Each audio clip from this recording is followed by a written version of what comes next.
Welcome, everybody, back to another episode of the SVT Sports Podcast. I am in the driver's seat. My name is Vince. I'm hanging out with Sam and Tyler. How's it going, fellas? What's going on? Hey, what's up, Vince? And we also have Tim on the ones and twos and producing this thing. How you doing, Tim?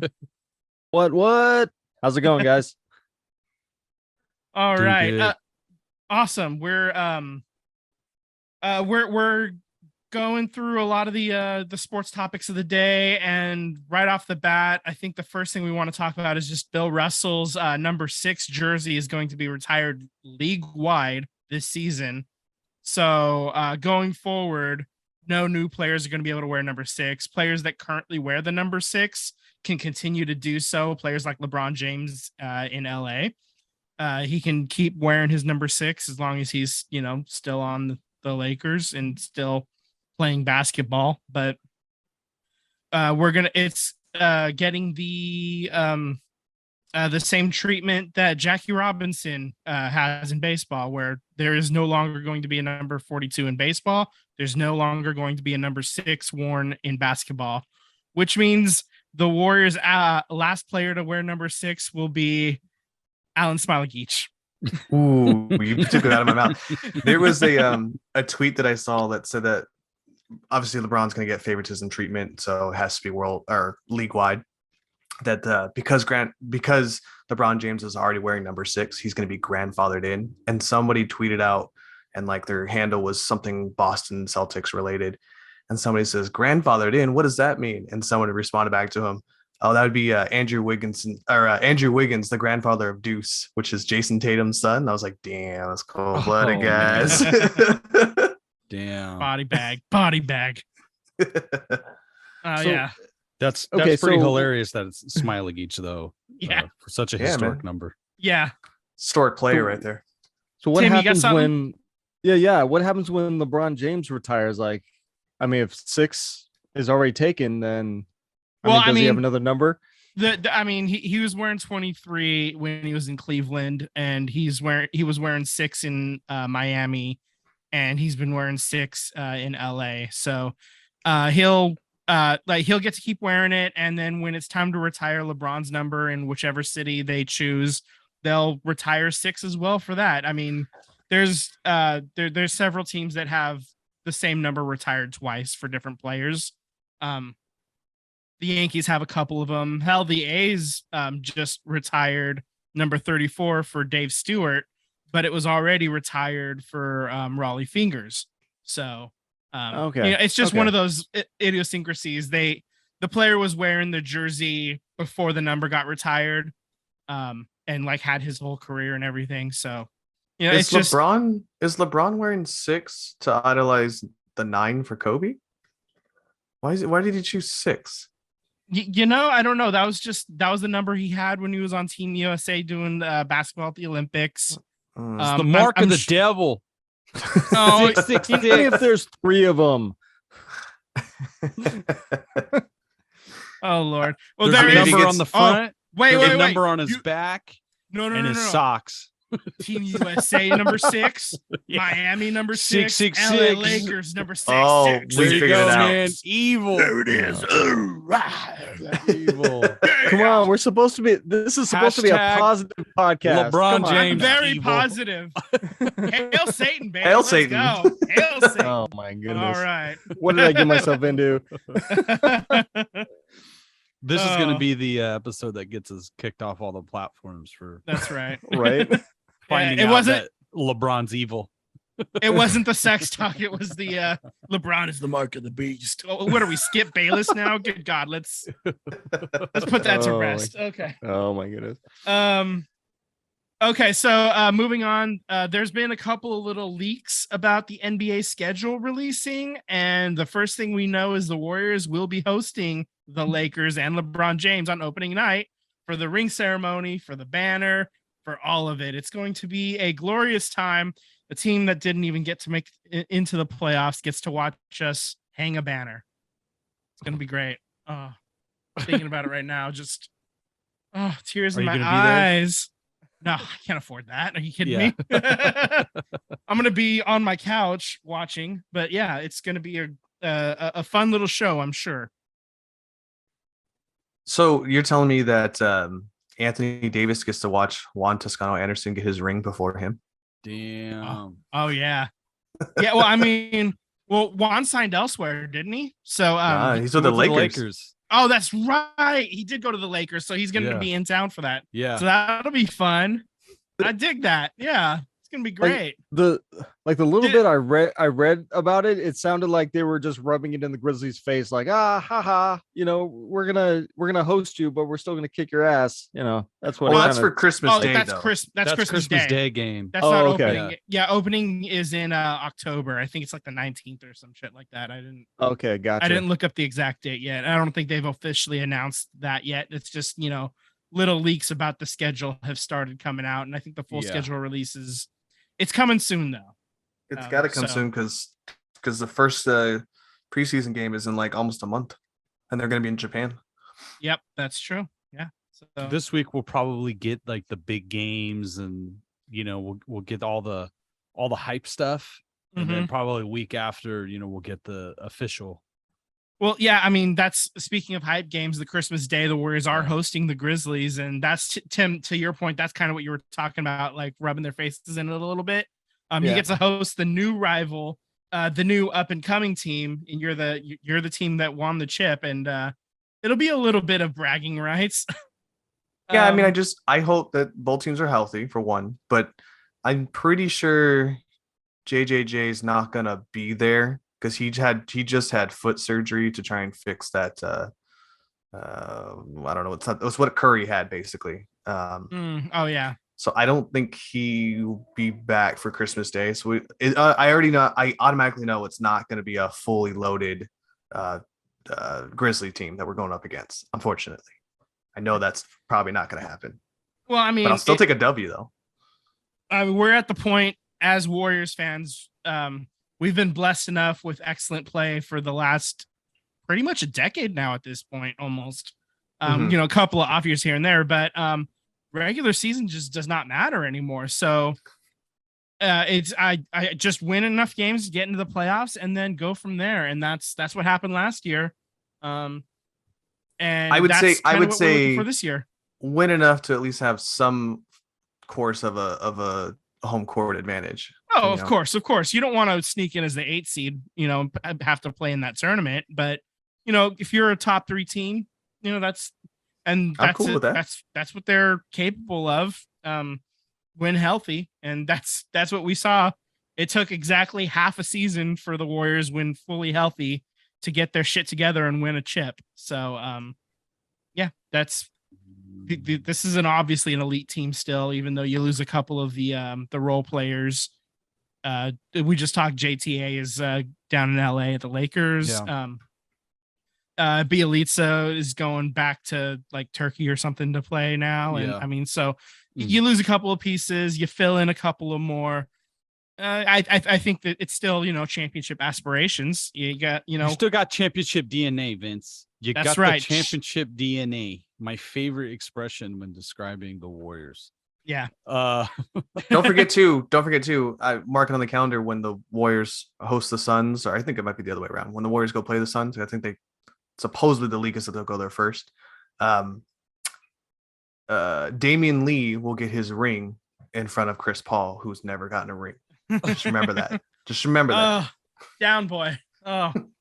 So good. It would be at the Warriors home game when they present, right? They're not going to present him at Phoenix. Well, it depends. I mean, I think one year we had a player who we weren't going to see. We only saw him once across, I think. So they did it on the home court. Right. Yeah. But Phoenix will definitely come to yeah. I think they'll wait for the Suns to come to us. Yeah. Yeah. And but obviously you hope he's able to play in that game as well. So that way, there's a reason for him to be on the road trip. He's a bench player. Obviously he's not playing starters minutes, but you hope he's able to go, and it'll be nice to, that's one thing that I like, for that opening night. You're going to see them in, there'll be some kind of special jerseys, like, gold numbers on it or something, like they do something a little extra for the uniforms for that night. And I'm wondering, do they make Juan Toscano Anderson wear like gold numbers on his Lakers jersey? No. They would never do that. LeBron doesn't get it. Just JTA. Yeah, nobody just else. JTA. Everybody else has their regular ass Lakers jersey. No, what would be His is better is highlighted in if gold. JTA is the only one that has like the championship patch they stick on the jerseys. That would be great if he was the only one that got it. That'd be fun. That would be fun. I definitely agree with you, Vince, though, like about the placing in the top 3. I wouldn't be surprised if there's definitely going to be some curves, learning how to play with Wiseman coming in and all these young guys stepping up, taking a role. I know we get really excited for Kuminga because there's pure athleticism. But in the short amount of, summer league's not very long. But I think, Moody's going to transition really well as a guy who's going to get more minutes, being able to, he's pretty consistent shooter. So I really like Moody coming off the bench. I think out of the guys that's going to get more minutes and more opportunity, I think he's going to be a guy that really needs to steady the ship, on that second unit and deeper. Mm-hmm. When Steve Kerr was, playing the mix and match game, trying to figure out who to play, Kuminga was getting like those starts for a little bit in the playoffs, but it ended up being Moody getting a lot of that run, like during it in the middle of the game, over the course of the game. So yeah, I kind of agree. I think Moody is the guy that I'm looking at making a huge jump, maybe even more so than Kuminga. He also led summer league in points per game as well too. So yeah. I know that they didn't win it all, but that's even more impressive that they didn't even make it to the bracket, and he still had the most points per game. So right. Warriors. Yay. Okay. That's good radio. Yeah, excellent radio, guys. Warriors. Ready? Break. Okay. All right. So I'm just making that's this where we got to edit in error on the first baseman. Yeah. Making this transition as clunky as possible. So let's just talk NFL real quick. My Niners got the preseason win against the Packers. Guys, breaking news. Oh, Nick Allen of the Oakland Athletics has hit a homer. The A's are up 1-0. Woo! Nick Allen. Nick Allen. That's Oakland A's. That's his third homer of the year, right? Yeah. He just hit one a couple days ago too. Hey, by the way, I was in a cornhole tournament this weekend. I came in third place. You made me think about it. Now you're talking about the A's here. So I know we were talking about NFL, but just real quick, I didn't win it. My buddy did. Won A's tickets from like the guy that works in the A's ticket office, is like some kind of management person. And it's like diamond level seats with like unlimited food and drinks. So just throwing it out there. If you guys are ever wanting to join a cornhole tournament, it was a lot of fun. I'd love to, anybody who wants to come on in, just hit us up. And the next one that's coming out, and I think in like 6 months, he's going to do it again. I would love to see more people to come out and play, especially you, Vince. I need you out there. Okay. All right. We'll see. Okay. So let's talk NFL for real. Let's talk NFL for real quick. 49ers won, as I said. Trey Lance played 2 series. He looked all right. I mean, the numbers say he had like a perfect, quarterback rating or whatever. But he had that one deep 76-yard bomb. He avoided hard hits. Like he scrambled for like 7 yards on a 2nd and 8 and slid down before getting, obliterated by a giant linebacker. So that's the kind of stuff you like to see from a young quarterback who's going into his first year as a starter. The real question is, are you drafting him? I don't know. Are you gonna, if he's there, are you taking them in, I don't know, what would be a logical QB round, in like the 3rd or 4th round? 3rd or 4th round? Absolutely not. Okay. Way too soon. No faith. No, it's just stupid to draft a quarterback that early, but go for it. I don't know. I'm gonna please do it. Please do it. I won last year. Damn it, Vince. I won last year. Yeah, you won last year, but there was 8 people in that league. So we're trying to get in this one. Yeah, we're trying to get to 10. We're working on it. I got a 9th on the line, maybe. We'll see. Okay. So Tyler, you put some injury notes in here. So let's start going through. It was crazy. When I started putting these in here, it was like one came in, and then like 2 minutes later, another one came in, and then 2 minutes later, another one came in. And I was like, dude, you got to pull all these players. Like they're getting knee injuries left and right here. Yeah. So let's start with Zach Wilson. They don't know the extent of his injury at the moment. Like I literally just Googled it just before we started. They're still not sure. He's going to go get his surgery out here in California. And they're hoping it's just a little meniscus thing. He's out 2 to 4 weeks. Maybe is able to play for opening week. But it could be a lot worse. It could be an ACL, and they're just not going to know for sure until they go in there, apparently. So you also have Drake London and Nick Harris had knee injuries, and we'll see how they, bounce back from that. So you pose the question, play your starters or pull them. And obviously we need to figure this out, guys. The NFL is counting on us to answer this question. I'm not playing them, man. I'm not playing them. I'm sorry. If you get hurt in the regular season, that's one thing. But if you get hurt in the preseason and I drafted you high and you don't even get to play week 1, I'm upset. Especially as an owner, I'm upset. Pull them. I don't want them out there. All right, Sam, what do you think? What say you? I've heard the argument go both ways. I've heard NFL guys say that they really enjoyed playing more snaps in the preseason because it kind of gears you up for the regular season.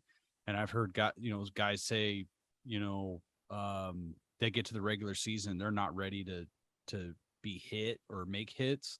And then you hear guys that, there's that one guy that got hurt, or I got hurt, in a preseason game, where like there's certain things that, like, especially like pulled muscles and things of that nature, like that can happen jogging, that can happen in practice. So I don't know. I'm kind of on the fence with it.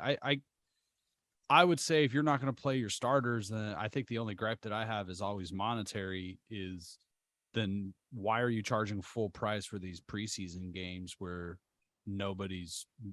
the stars are not playing and you're not really going all out, Yeah. I mean, it's a vanilla playbook. And it's like you said, even in the game when they traditionally have the starters play the longest, which is it was the third game when there was 4 preseason games. Now I think it's actually still game 3 is the one where they'll play the most, but they'll only play a half, right. And it's more about getting the timing down, getting those hits, feeling the body contact and things like that. Like one thing that baseball has right is there's way more games in spring training, and it's a pitching and throwing and things of that nature takes, a lot of timing, hitting, getting your reps in. But that's something they got really right. We're going to spring training. You can hit up, 2 games, 3 games in a day. Beer is pretty cheap. Tickets are dirt cheap. Like the game is accessible. That's how I think like the NFL should market their spring training, because you're paying NFL prices for a game that doesn't matter. Like there is no break on ticket or food. Yeah. Your break is basically if you're lucky enough to find it on the second market, and it's somebody like last minute just trying to offload tickets for any price. And that's the same with basically any event, but even then you're not getting much of a discount. I don't think. I haven't bothered to look, what the ticket prices were for this past week, because I knew I wasn't going to be able to go, but it is pretty expensive, and it's not fair, Yeah. It goes back to that point you said, we're paying full price for, not full NFL quality product. So, Yeah. Ultimately for me, it's like getting the starting roster, your key players healthy for week 1, so I don't know. It's like the data shows both ways. So I just hope. Right. Yeah. I mean, from a fantasy perspective, I know that, you definitely don't want to lose your wide receivers and running backs and quarterbacks, the really important pieces to a fantasy type thing. Like the Drake London knee injury, that's huge. That's a guy that a lot of people were looking at drafting fairly, early, like 6th round or 5th round in your drafts. And now, if depending on how this injury goes, he could be somebody you don't take at all. We'll see. So you don't want to lose important guys like that.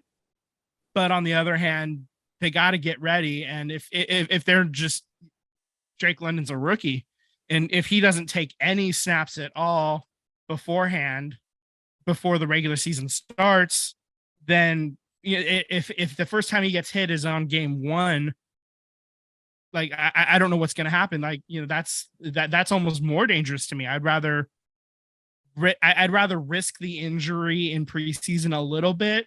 Obviously I don't want him playing all 4 quarters. He doesn't need to do that. Yeah. But yeah, I mean, you got to take some hits. You got to get out there and deliver some hits too. Like wide receivers, you're expected to block on running plays and stuff like that. So, it's a necessary evil is the way I look at it. I wish there was a way to get guys ready without putting them at risk, but that's just not a thing that's possible in the NFL. Also, too, less preseason games. Like we should just have 2. You expanded the season, 2 preseason games. You get, week 1. I think it incentivizes the players to, when they actually get game action in the preseason, those reps are even more valuable in doing it in game action. And then I think you do like a bi-weekly thing. You still take the 3 weeks or 4 weeks or whatever the preseason is. You do, half the league plays 1 week. The next week, you get a bye week. The other half of the league or so is playing. You come back, you play the second game, where it's not a grind, where you're risking injury, but you only play 2 games. Okay. I think with this past, negotiation between the NFLPA and the owners, when they landed at 17-3, 3 games for preseason, 17 regular season games, I think this is just a jumping off point to get to 18 games. And so I don't think the 17 game schedule is going to last very long. I think what's going to end up happening is come the next collective bargaining agreement, it's going to go to 18 and 2. It's going to go 18-2. Yeah. And also this will push the Super Bowl back. They'll probably add a second bye week in there. And I'm sure they'll schedule it so that way, they're at least 6 weeks apart or something like that. Like, I wish they would just start the season sooner. I liked it when it was still in end of January, the Super Bowl for me is still, and I'm January biased, 30th. Yeah. I'm biased because the Super Bowl would always end up on my birthday or my mom's birthday. And it was great. Right. Yeah. I think that the goal then would be to get the Super Bowl onto President's Day weekend. And then you can just really America the shit out of it. Yeah. Like, I think that's the end game for like Jerry Jones and his giant eyes, Yeah, it makes sense. And the rest of the owners. I think we can get that Monday off. Exactly. Yeah, some people already have that holiday built in, some don't, but still that's you get that recovery day from Super Bowl Sunday built in almost. Tim's been wanting to chime in for so long here. Go ahead, Tim. Let me see if I can remember. Okay, so I mean it makes sense that in the preseason you would want guys to kind of like test their condition, condition them to like take hits to to kind of feel what it's like to actually be on the field and be in that situation. I had a question about like how much time do they have to recover if they have the injury now? Are we talking months, weeks? Like, well, depends on what the injury is. I mean, if you have a broken leg, you're out. If you, I mean, like the season, like that's the one thing about the NFL. The season is the shortest season of all the major sports. I mean, it starts in that September and it's done by the beginning of January. Like we're talking 4 months. Just so if you have a bad enough injury, you're done for the year. And I mean, like if you tear an ACL or something, a lot of that kind of stuff will happen. If you pull a hamstring, like that's all season. Like you're playing it, but it's going to be a problem. It's going to be a problem. Turf toe problem. Yeah, I've had turf toe before when I played football for the 1 year in high school. Every Oakland Raiders running back has had turf toe. Yeah, it's like Charles Woodson fucking battled turf toe for like his time here. You know, I remember like seeing Woodson play a couple of weeks, and then he was scratched because of this toe. And like turf toe is actually a pretty bad name to call it. It's extremely painful. Yeah. You know, if you ever see photos of like what they really go through, what turf toe actually is, it's extremely painful. You know, it's not something that you're like, it's just a toe injury, you know, keep going. So it's a problem. If you pull these players, who would you want to replace them? So you've got second stringers and third stringers that are trying to make a roster. It is not appealing to, you know, say a fanship, but to be honest with you, if we're comparing to like spring training, the starters only go like 3 innings, and then it's just like dudes you've never heard of that are coming up through the system anyways. So that's where I believe where Sam's can make it a good point that these should be more accessible. And where I think they should do is the starters should only play like maybe the first game up to the half, and then just like let the second and third stringers and potential fourth stringers that are trying to make a roster spot, let them try and play it out and see what they could do. You know, at least like they could the be on the NFL practice roster, team. Tim. I think it's still 55 guys. It's still 53. 53. Yeah. So you got 53 on a roster, but then in preseason, usually like the first 2 games, you should see the sidelines. I mean, it is jam packed. There's like 80 guys. There's like legit. There's game 1, you have about 90 guys on the roster. They have to cut 5 guys after that first game. So they're we're not 85 talking for the second cheeseburgers. Game. Yeah, that's right. Then you cut another 5 before the third preseason game. So you're down to 80. And then after that third preseason game, that's when you go down from 80 to 53. Gotcha. So you're losing like almost 30 guys at that point. And then, a lot of these guys are cut competing day. for what's called that's cut day, or there's a lot of guys competing for what's called the practice squad, where each franchise is given a certain amount of spots on what's called the practice squad. So the practice squad players, they get a salary that's much reduced than an NFL player. But if for whatever reason there's injuries and they need to call up somebody from the practice squad, that person gets automatically an NFL minimum contract. But there's also like other teams can sign. If you're offering an NFL job, you can sign a practice squad player. So it's not always that players are protected. Yeah. So exactly. As soon as a player is cut, they're eligible to sign anywhere else. Like Sam said, I think it's about 16 guys are on your practice squad. So, I mean, these teams are huge.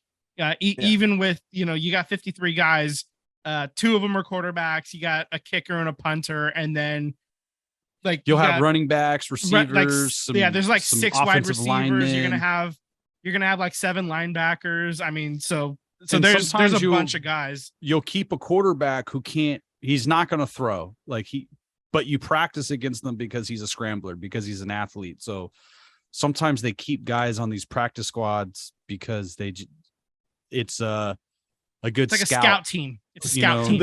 They help to train the guys who are actually going to play. Exactly. Yeah. Because like Mahomes, he's going to run around. So you're going to you'll have a guy, and sometimes you don't really have a practice player, or maybe you don't want to have a starting player be a practice player running around and risking a pulled hamstring. So you have a gopher who's a hell of an athlete, and he's going to run around like the quarterback, like Mahomes. And then what you're trying to do is the scout team offense will run a play that's similar to what Kansas City runs. And then as the defense, you're seeing what they run, their higher percentage plays that they run. And you're trying to match your defense to their offense, how to stop it. So things of that nature. But there's always a next man is answer part of your question of like who takes over. There's always somebody next to take your spot. Yeah. Right. I was going to ask you, Vince, since we've still got a little bit of time on it, if Zach Wilson's injury proves to be, not on, an ACL and he's out, their backup is Joe Flacco. Do the Jets I know try that and make a name. run? Do the Jets try and make a run for Jimmy Jimmy G? G? Not for 2 weeks, not for a 2 to 4 week injury. If it's an ACL, That's what I mean. If might. it's an ACL, If it's an ACL, I think I could see that happening, especially because it's Robert Saleh. Robert Saleh was the former 49ers defensive coordinator. So he has If some I'm the familiarity. Jets, I think actually if I'm the Jets, I'm trying to do that deal anyway, because the Jets didn't exercise his option, right? Like he's possibly a free agent at the end of this season. Who? Zach Wilson. They didn't pick up this his is only his, option. This is right? only his second year. Oh, they don't have to do that. Who's the next quarterback? year. They didn't pick up his option already. Is that the Giants? They're already That's the Giants. Daniel Jones. Oh, okay. Yeah. I think if I'm in the Giants' defense, Daniel Jones is garbage. So yeah. I'm just saying they're just kind of moving off of this guy. I mean, quickly. I'm surprised the Giants haven't kicked the tires on Jimmy G. Sam made a good point last weekend. We were kicking it, having a beer, and he made a really good point here. He was talking to me about how we always say that the player failed the organization in some mannerism, right? So how is it that we don't look at it the other way around, where we don't say that the organization failed the player? And I think Daniel Jones was that prime. Yeah, Daniel Jones is that prime suspect. Like, how many coordinators did he go through? How many coaches did he go through? Unstable franchise. I mean, he didn't set him up for success either. The franchise has not made a good decision in many, many years, and that's multiple players, not just Daniel Jones. It's like other quarterback options that they chose to stick with or move off of. Other drafted players didn't work out. Free agent signings didn't work out. Head coaching, offensive coordinators didn't work out. So he had no chance. I think when you look at a player, I think we spoke about this when we were hanging out, was David Carr. Was that man's career was destroyed by the Texans. Yeah. He had zero chance to develop. I mean, they surrounded him with nothing. I mean, absolutely nothing. They couldn't get an offensive line for him. And by the time he left them, and there was like a short time, wasn't he on the 49ers for a hot second? And I mean, by the time he moved on, his knees were gone. He had no chance, but David Carr could have been a really good quarterback, but that franchise failed him. The Texans failed him. And I think the Giants, to your point, are failing Daniel Jones or already have. So if Daniel Jones gets drafted to the Chiefs, are we talking about him differently? Like, because obviously that organization went all in on Mahomes, right? I don't know if he's a Super Bowl winning quarterback, but I think he's, with what defense that Kansas City put on, and if in hypothetical game, if you still have the weapons that were around him and the offensive line, I think he's upright. I think he's, with Andy Reid and, depending on his offense, who's the offensive coordinator, Eric Bieniemy, he's a hell of a lot better, I would think. Here's actually the thought experiment right now. The Miami Dolphins is actually the template. And I like to right now, because they on offense they have a lot of really good pieces. That defense is pretty damn good.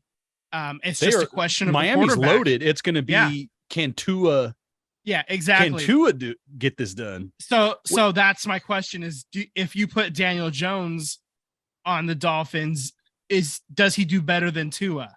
And I don't think the answer to that is yes. I actually think they're probably about the same. So I'm not as big of a believer. I agree with you to an extent, but Tua had some kind of tumultuous, in the organization between Ryan Fitzpatrick, who was playing out of his mind, and everyone thought that was the quarterback, and then all of a sudden they pull the rug, and then Ryan Fitzpatrick was pissed off, and Tua was just the guy. Yeah, Tua is honestly he's sort of the scapegoat for that whole thing. But that doesn't negate the point, I guess, is right now, if I'm thinking about mediocre ass quarterbacks, if you put a middling quarterback on the Dolphins, what happens to the Dolphins? See, I think if you put Jimmy G in the Dolphins, I think they're a playoff team. But weren't the Dolphins like kicking ass towards the end of the season, and then he got hurt? Yeah, that's exactly right, and that's the point. I mean, I don't think Daniel Jones can lead the Dolphins to the playoffs. So, but I think Jimmy G could. I think Tua, it's going to be a question mark. I don't know. On what we've seen from Daniel Jones right now, not going to happen. But we've never seen him on a good team. Like we've never seen him on a good team. In the pros. That's fair. Tua, and he'll never get the opportunity either. That's the unfortunate Probably not. Tua was on the Dolphins team, and we seen him with a good team, and we know he can do what he did. Is he going to stay healthy long enough to keep the job and keep winning? Because he's kind of a smaller guy. He's a hell of an athlete, but that's the concern. Is he going to be healthy for the duration of the season, and is he going to be accurate enough to pass the ball? Well, I mean, to be fair, he's injury prone to begin with because he came in the league injured, you know. So that's we'll the see. question. It's out there. We'll see. But thinking about playoffs, I'm thinking about baseball, and unfortunately, I think my Padres, they've got some work to do, and they are definitely behind the 8 ball with this whole Tatis suspension going on right now. So yeah. Popped 80 games for testing positive for PED. His dad came out today and said that he used some steroids because he got a fungus from some haircut that he did. I call it bullshit, but whatever. There's always an excuse. There's always an excuse. Most of the time, no. You sit there and you defend your boy. No, I think what more likely happened was that he's rehabbing from an injury. He was in AA. I'm willing to bet he took something that would probably heal something that he had in his body and didn't realize that it was a banned substance. That's what I think really happened. That's almost certainly what happened. And I think about DeAndre Hopkins and his 6-game suspension, just to bounce to the NFL back real quick. And he said that he unknowingly took something. It was completely on accident. But I'm going to take this suspension because broke the rules.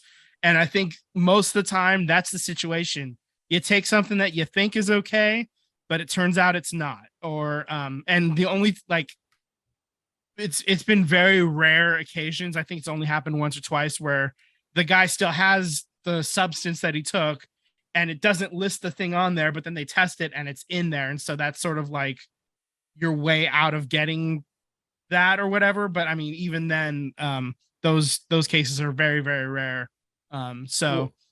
Well, even this brings me back you to my complete change, and this change, you guys know, when I was a kid, I was so angry with steroids. Now, let it all in, because Bud Selig's in the Hall of Fame, and you're telling me that idiot didn't know that McGuire was taking roids and Sosa. So you know what? Like, I'm so over the PED talk. Like, expand what's acceptable. These guys are going to do it. He's an idiot for taking it. I wish what Tatis would come out and say would be similar to what, Hopkins said. The rules are the rules. I broke them. I'm going to take my suspension. And on his part, there's no excuse. You just got paid $1 bazillion. You can have 20 guys on the payroll monitoring what you put in your body, so you have more than enough money to have a nutritionist that is on your payroll. You have more than enough money to have people safeguarding you. So that's stupid. But it just like, I'm just kind of over this whole PED talk, and I'm not saying kids go out and do drugs and not saying any of that, but when there's people in MLB that are in the Hall of Fame that made money off of it, and it's this forbidden fruit thing, holier than thou. Mark McGuire, I remember seeing interviews with him, and you saw the creatine in his locker. I mean, you could go back when he was with the A's, when he got busted with the Cardinals. A lot of these guys had this stuff just sitting on their locker shelf. A bowl of greenies sitting on the table. Right. So, you know what? I'm not saying open up the floodgates, let anything in, but you know, if there's all these creams and crap that's supposed to be helping them heal and overcome injuries and this and that, then we should look into it. You know, NFL should look. I know the NFL has started to look into marijuana and what THC and CBD does to the brain, like immediately after impact. There's some science coming out that's saying if you have, I think it's CBD, it's in the bloodstream and it makes contact the bloodstream of the brain. It reduces inflammation of the swelling, of the brain, and stuff, swelling almost immediately. So there has been some studies done about what CBD does with swelling of muscle tissue and things of that nature, and it's been helpful. So things like that, I'm in full support of. If there's creams and things like that he's using to get over an injury, because I absolutely believe he probably took something that was to get over an injury and come back. There's a lot of money involved. So to say that no one is like, hey, take your time, take your time. Don't worry. You'll be back. I'm sure there's pressure from the Padres. There's pressure from his personal staff. There's pressure on himself to come back and deliver on this bazillion-dollar contract that he signed. So, I don't think anything's innocent in this situation with the amount of money that these guys get. They are franchises and businesses upon themselves, so they're getting pressure from everybody. So I think MLB should revisit what's acceptable and what's not acceptable. Yeah, that opens up a lot of doors, though. Even like substances on the field at while you're playing with pitchers, Tim, you're gonna have to be like around the horn. Like you're just gonna have to mute people when you're trying to talk. You're gonna be right? Like that ESPN show.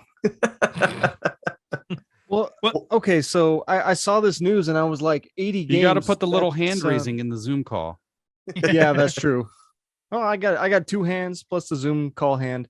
But so 80 games seems it seems excessive. Like, is there like a warning? Like, here, we found this. No, do it again.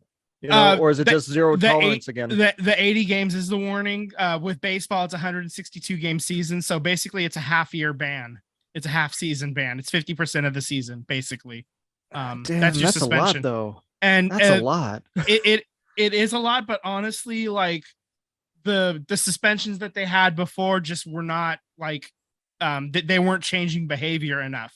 So it kind of got negotiated upward, and that's how we ended up here. At one point, it was like 50 games, 100 games, and then a full season ban. Now it's like 80 and a full season, and then like a perma ban on the third one. Yeah. Wow. So okay. So they really baseball was the most like outside of like professional wrestling, like they're the sport that had the most egregious steroid use at the time, which was a more fun sport to watch at the time, though. Compare 90s steroid baseball to what we got right now. I want to see that ball go over the fence every time. I'm taking WWE every single time. Dude, Mark McGwire hit home runs like back in 1998 that still haven't landed yet. Like that's how high those moonshots were. Well, back in the day before Mount Davis was created, they were hitting it on that little grass thing on outside the stadium. Like, they were launching them. What, 450, 470 easily? Almost, probably close to 5. Yeah. Ridiculous. Absolutely ridiculous. Wow. Well, I mean, your Mets are still in it, so you suck. So to hell with you. Yeah. So whatever. My Padres are falling fast. It's not like I'm not used to it.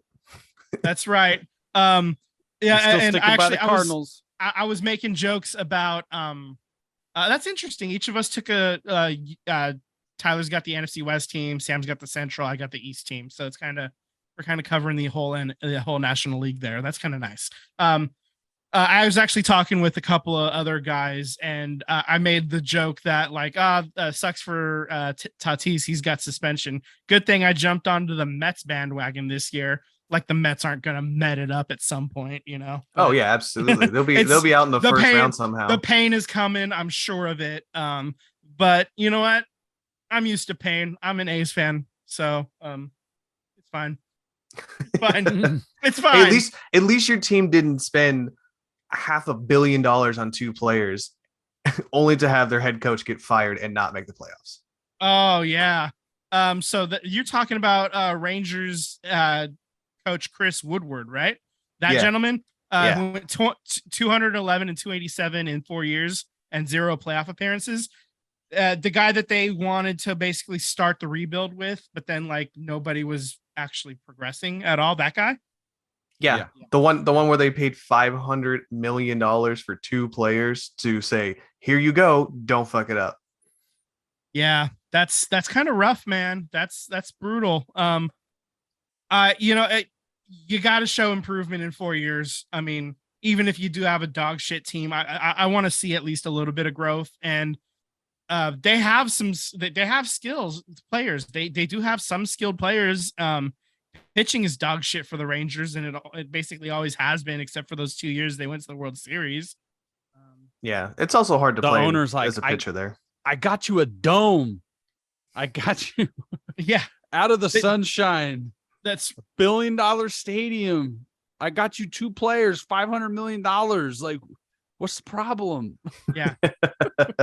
Yeah, that building looks like an actual fucking barn too. Like it does. Yeah. I'm not terribly impressed, but it's got AC. That's another story. Exactly. It's got AC. It, gonna keep your boys from getting melted in the hot August sun in still Dallas. Better than the Santa Clara 49ers stadium. Yeah, the erector set. God, the thing is with Levi Stadium, or what, is it still called Levi Stadium? Yeah, it's still Levi Stadium. It just looks unfinished. You know what? It does. Just looks unfinished. It looks like a generic ass stadium. You change a couple of colors, you could put that stadium literally anywhere in America. Remember, to me, it looks like it was supposed to have a roof, and then it got too expensive, and they cut the roof out of the expenses. I don't even know about that happened. Remember Madden franchise? You could create your own stadium with that generic. Yeah, you toggle through the end zones on the sides. Yeah, it just looks like that one where there was a stadium you can build, and the background was the unfinished skyscraper in the background. Yeah, that's Levi's. You know what? Let's stop talking about Levi's Stadium because Taylor Swift absolutely rocked that joint a couple of times. So you put some respect on that stadium's name. Hey, Beehive up in here. Beehive. Is that what it is? Oh, that's not for Taylor. That's Beyonce. But yeah. Well, yeah, no, but like Beyonce. Beyonce rocked it too. Yeah, she absolutely did. Yeah, you're right. This show just went off the rails. It really did. Okay. Now we're talking about music. Yeah. Okay. So, playoffs announced. Yay. We're back on track. Okay. So basically MLB has announced the playoffs series are going to start. The wild card is going to be October 7th. Division series will start on the 11th. October 18th is when the American League and the National League Championship Series will start. And the World Series will be October 28th, which means we're going to be playing World Series games in November again. Why do they keep doing is this like the way it rolls out all the time now? Well, no, I mean, this time it's because the season got that the week late start. Right. That's right. So it kind of pushed everything back about 3 days.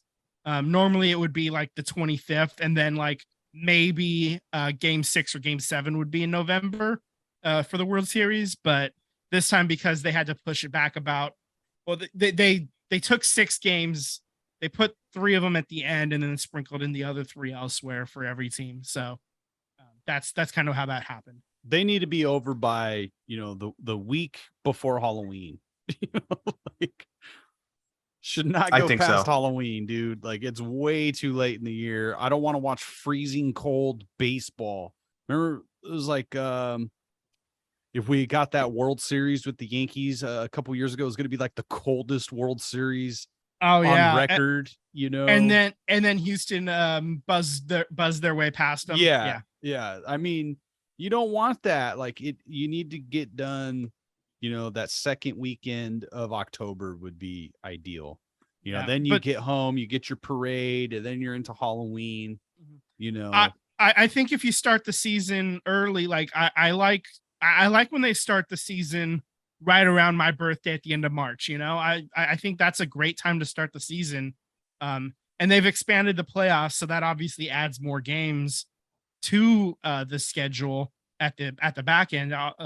Make more money that way. You get to air more games, so they're not going to take away any of those playoff games. That being said, I do think they need to be starting those games on October 1, or at least as close to October 1 as possible, instead of a full week later. Yeah. And, like no breaks in between games. You start on a Tuesday, you also play Wednesday, then you get a day off, like. Well, they're pretty good about that. Basically, the only days off are travel days now at this point in the playoffs. So they do have that pretty well spaced out at this point.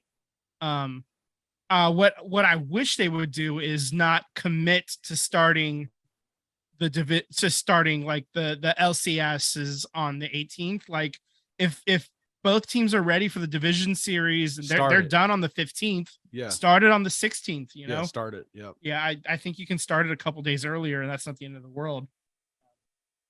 Yeah, I agree. I don't know. My Padres are probably going to be in it, so I'm just going to live with misery at this point. Go Mets. Okay, so are we good with baseball? Oh no, you have one more note, Tyler. What's this about the Field of Dreams? Yeah, I looked into it. It wasn't that big of a deal. I thought it was a lot worse than that. Okay. Apparently, they're building a children's sports complex, big thing, for the youth sports to go play there. So there will be no Field of Dreams next year. So goodbye to MLB's cash grab that was, which I think is still an excellent cash grab. It's still an amazing thing. I feel like they should probably play it in different areas instead of just the one area, in my opinion, but it's fine. It's whatever. So there's talks that they may come back in 2024, but that's not guaranteed. So it may be a failed experiment, may not be. We'll have to find out. Okay. Yeah, there's definitely like good cash grabs and bad cash grabs, like the stadium series, outdoor stadium series that the NHL does. That's kind of cool. A couple years ago, they played was it last year or 2 years ago? They played in Reno. Not Reno. Oh, it was Tahoe. Yeah, but it wasn't the Sharks, the closest team geographically. Yeah, that didn't make any sense. That pissed me off. I was ready to light some fires over that one, but so I think like things like that are cool, and I was thinking about this over the weekend too, about this, Sharks ice thing. Is that what's stupid is baseball has done these things already. And I think it was like Cal Ripken and some other Hall of Famers started doing this thing. Like, I think there's something in like Manteca or Modesto where they got like scale models of like stadiums that are smaller for like Little League or something. And it's like playing in a big league stadium, but it's like a Little League stadium. So scaled down a little bit. Yeah. Yeah. So, I mean, like baseball has started doing these things, or they started years ago doing these things to making the game accessible. And now it's like completely inaccessible due to cost and how expensive it is to be in youth baseball or competitive baseball. These are the things, like if you're going to have these Field of Dreams games, it's to go into areas to promote the game and make it accessible, building these quote unquote Field of Dreams that make baseball accessible. Like what the Sharks are doing with this, Sharks home ice program, that they're building badass facilities around the Bay Area to get kids on the ice and to get them interested in hockey. Like these other sports need to do this too. NHL does this program better than any of the other ones. They actually have one. It's called Hockeyville, and basically they'll, every city with a little hockey rink, they'll put in a request. Hey, come to us or whatever. We need some money for this or that or whatever. And they'll do their little fundraiser. And then they'll actually get to host a preseason hockey game in freaking Connecticut, or whatever. And then these facilities, they get, all kinds of upgrades and stuff. And every year they go to somewhere new, somewhere different. And then that's on top of each, like you were talking about, the Sharks do it up here in Northern California.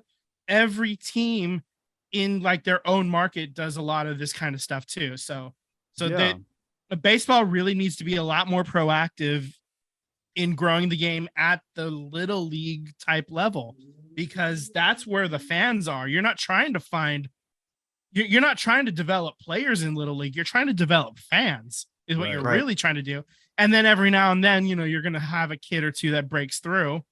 And obviously that's the dream of a lot of kids that start playing little league. That was my dream at one point, and then it became clear that wasn't going to happen, but it's still important. I'm still a fan of baseball because I was, 5 years old playing t-ball, and that's, they need to really put some money into these minor leagues. Bring the cost down, make it accessible. Exactly. I mean, it's like the Sharks have, like, if you sign up by a certain date, you get free 5 classes or learn how to skate for free.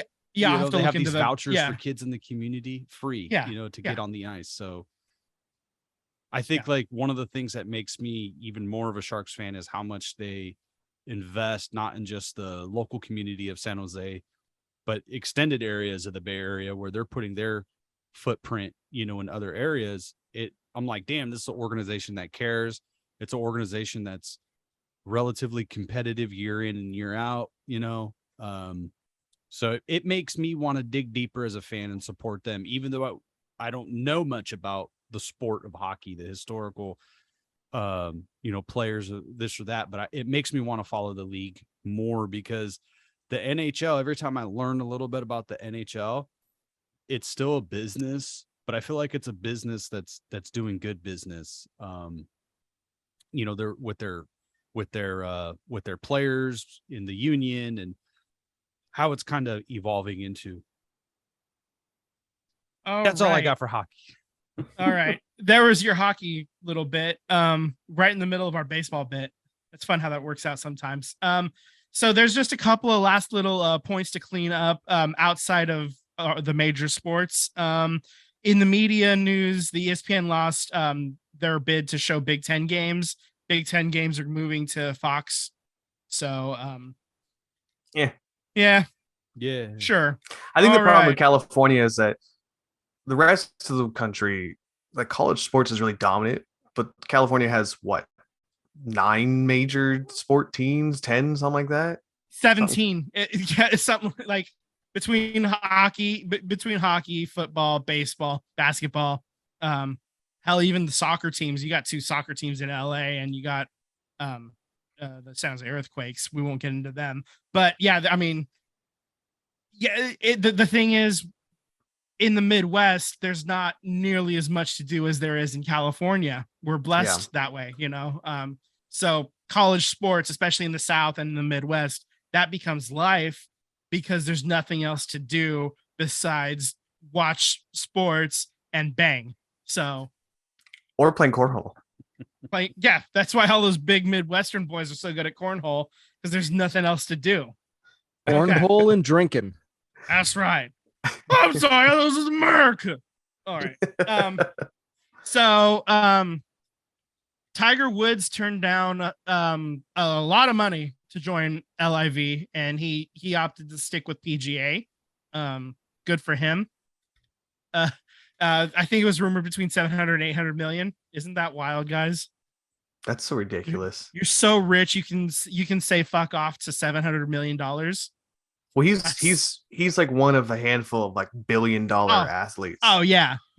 So I mean, he's not losing any sleep over that. But like, when you're that rich, it's really easy to have morals at that point. So good for Tiger turning down that blood money to stick around. So this is my teaser. This is my teaser from last week here. But here we go.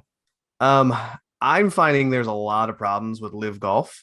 One more recently just came out this past week is that there's now being reports that players aren't getting paid their monies from winning these tournaments.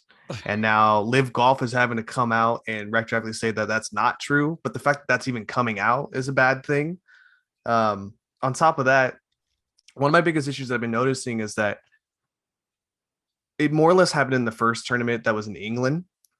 You basically have a team sport on top of playing the ladder for an individual score, right? So if the more of your players on your team are higher up, the chances you are to win the team money, not necessarily just the individual. Well, the problem we're running into is that you're getting these guys who, and I'll say this, they're much better golfers than me. And, they played PGA and, that's one thing, but they weren't that great in PGA. So now they're coming here and they're on winning teams and they're making 12, $15 million and they're playing absolute dog shit compared to the rest of the field, all because their teammates are playing well. So I think you got a problem there, but people are just going to sandbag as long as they can be on the great teams. Well, they get right? paid no matter what, there's like, they're going to get paid like, the better golfers or recognized name golfers, they're getting paid no matter where they finish, they're getting paid a bunch of money. So I think that's kind of from what I read, and I saw a little bit of a clip of Tiger Woods talking about it where he said, you're not even playing competitive golf where you're not even in the world rankings. So like, what's the point? Like, why would you risk that? Like there's no bragging rights. Like there's no, I'm number one in the world or whatever, so it's clearly a bad cash grab for players. And we've talked about money many times, we traditionally take the side of players getting more money. Otherwise it's just going to go to a singular billionaire or, ownership group. So the players should get their money. And I think golfers should get their money from the PGA and what they do. But I think there's a better way to get your money. I think hopefully the PGA makes some, I know there's been some gripes with the golfers, but LIV golf, it's not good news. It's time to move past this. Well, PGA raised their purse money like 3 days ago in basically retaliation to Live Golf to try and keep people.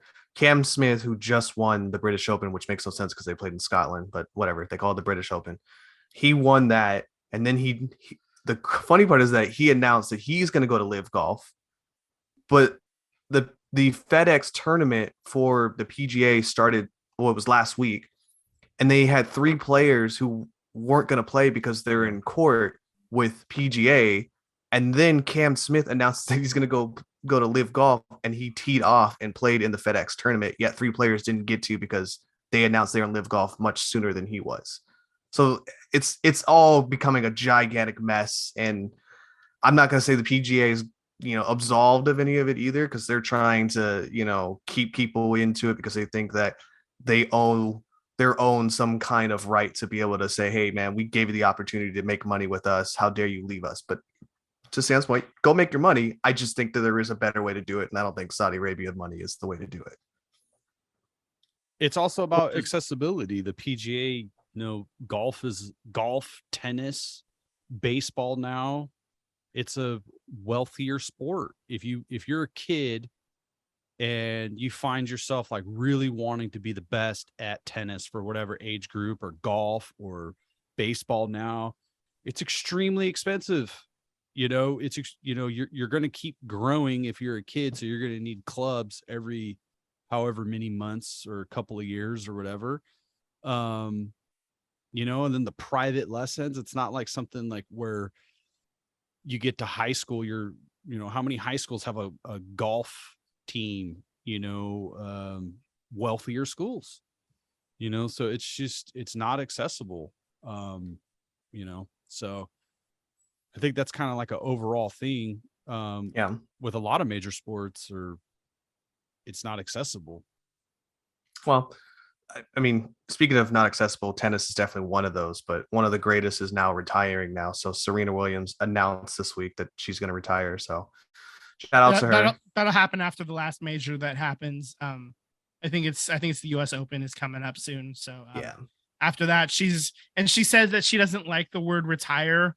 So that she's basically that's right, moving on, or whatever, like whatever the phrase, she's moving beyond golf, I guess, or beyond tennis, excuse me. Right. So, it's obviously all-time greatest female tennis player, possibly just straight up tennis player, period. I mean, she made me care about tennis, just a little bit. I agree. I mean, it's just kind of wild. Like, like it's people with that kind of pull. I think about Tiger and golf. Nobody gave a shit about golf. Like the regular person didn't give a shit about golf until Tiger came along. And a lot of people did not care about tennis until Serena Williams and her sister Venus first came along. So, I mean, this is obviously she's been at it for a very long time. She's 41 years old. Most tennis people get their start at like 15 years old. So she's been playing a very, very long time, and she's earned whatever the hell she wants to do for the rest of her life, you know? So congratulations, Serena Williams. All right, guys. Well, I think we've pretty much exhausted our sports talk for the day. We're going to do this again next week. You want to lead us out of here, Vincey? Yeah, sounds great. Vincey, that's weird. Yeah, I'm calling you that. Yeah, Vinny's fine. Vince is fine. Pick a lane. Okay. All right. So you can follow us on social media, SVT Sports Pod on IG and Twitter. We're on YouTube now too. SVT Sports Pod. Send us an email, svtsportspod@gmail.com. We look forward to all of you sliding into our DMs. Ooh, sexy. Slide in. Just slide it in.